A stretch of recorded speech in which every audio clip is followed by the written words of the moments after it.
Ladies and most gentlemen, today we're going to talk about Classic. Yes, World of Warcraft Classic comes out 2019 hopefully, and yeah, what we're going to talk about today is basically my thoughts and theories on what will Classic WoW actually be like.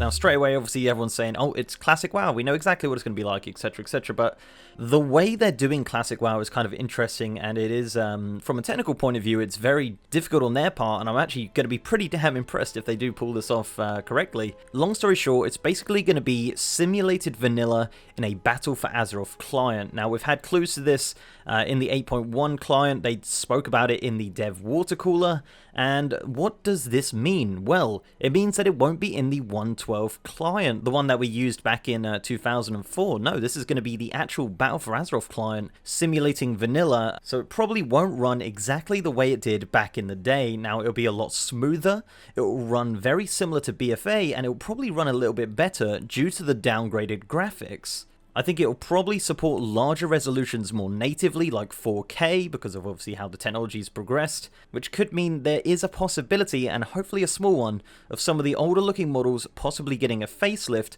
just so they work better on the enlarged resolution. But that is just a theory, and hopefully we won't be getting something like that. And if they do it, hopefully they keep to like the original look, to how they look back in vanilla. And really, there is absolutely no way they wouldn't use the old login screen. Now, this is a major part of the nostalgia for me and a lot of other players, and it's actually still in the game files today. In fact, all of the old login screens from past expansions are still in the game files as of right now. And yeah, so Blizzard, please, just give us a damn choice on the login screen. So from a UI perspective, comparing it to BFA, obviously straight up they're going to remove the new UI bar that came in Battle for Azeroth and put the old one back in. They're going to change the spellbook. Obviously the spellbook looks like this now and it looked like that back then. They're going to change the character screen, so all of your stats and things like that will end up looking more like the vanilla version, not like the current version. The minimap will basically be the same. I don't think they've actually made any changes to the minimap since launch, to be honest. Along with the health bars and portraits, they're pretty much unchanged as well. Obviously things like achievements, the adventure journal, and all non-vanilla things, including the dungeon finder, will be removed.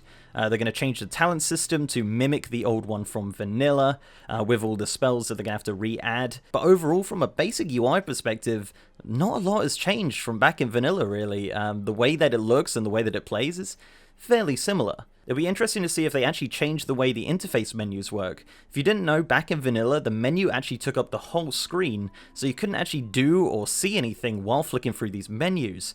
Obviously these days it's transparent and a lot better for it, but I wonder how far they'll actually go with the details like this. As from a programmer perspective, I think it's pretty much just moving some sliders around and doing some jingling, but I'm not a programmer, but that's just kind of how it seems. It is kind of interesting to look at it from a UI perspective, because in theory it's kind of like putting like a ton of different add-ons into Battle for Azeroth, making it look like vanilla, and I'm sure, I haven't checked, but I'm sure there is some add-ons out there that you could probably download and make your WoW look more like vanilla, you know. That is basically how this is going to work from a UI perspective. At least that's how I think it's going to go down. That kind of seems like the way they're kind of going with it.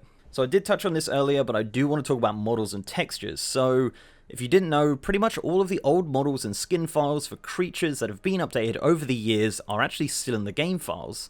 I say pretty much all of them because some of them have been removed. The main ones that have been removed are the original vanilla character models. The current old character models that are in the game files are the ones that were updated over the years until the overhaul in Warlords of Draenor. They would also have to add all of the old animations for these character models, as those are all removed with the character model overhaul as well. As for the vanilla world itself, when the Cataclysm came in, those maps were completely removed and replaced. There's no secret store inside the BFA game files of those old zones, they are gone as of right now. So the Classic team will have to upport those maps, game objects, and other assets to work without trouble inside the Battle for Azeroth client. I'm not massively technical, but I don't think the file format for maps has changed that much over the years. A small time and good example of them upporting a vanilla map is the Hillsbrad vs South Shore PvP Brawl. Obviously it's laggy as hell and a nightmare, but the actual map itself is indeed the same one from vanilla, complete with the vanilla map. So the team's task is basically doing that for the entire world and making sure it all works correctly, so you don't end up randomly falling through the map at any point.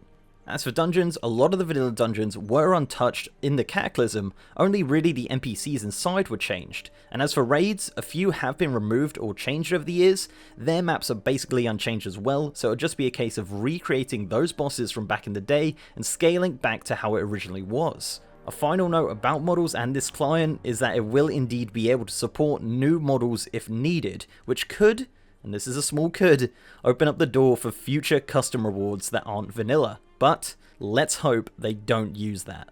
So let's briefly talk about items. Now, obviously Blizzard came out and said that the base patch that they're going to use for Classic will be inspired by the 1.12 patch. Now for itemization, we aren't really sure at this point whether this means that the items will be in their 1.12 state, or they'll be changed as the content release cycle continues. I'm not 100% about all of this, but there are some great dedicated vanilla channels, such as Tips Out, S-Fans, Stay Safe, Orkbit, Cargos, that are great people to have this kind of discussion with, as I don't really want to go rambling on about something I don't really know about, you know, much like this video. So as for spells, they mentioned in the dev watercooler they would have to upport a lot of the old spells from the vanilla file system into the new one that they've created over the years leading up to Battle for Azeroth. Now that's probably one of their biggest tasks, to make sure all of those old spells are working as they did back in the day. That doesn't just include player spells though. What you've got to think about is NPC spells, boss spells, various teleportation spells, various spells that are attached to game objects. There's a ton of spells in vanilla that you probably don't even realize exist that they need to port over to make sure this game actually works. As for player spells, obviously these days spell ranks are a thing of the past, but back then they were super important, and some classes even used lower ranking spells in certain situations. Now I'm unsure if the old spell animations are still in the game though, but I don't think porting them up to BFA would be as hard as the back end stuff to get some of these old spells working flawlessly in that client. So obviously a lot of miscellaneous things will be easy for them to duplicate in this client, things like character creation or character select screens, maps, loading screens, removal of hairstyles and the barbershop, and removal of transmog, and a ton more things. Honestly, I could go on all week about things they need to remove and change and stuff, but I'm trying to keep this a little bit short.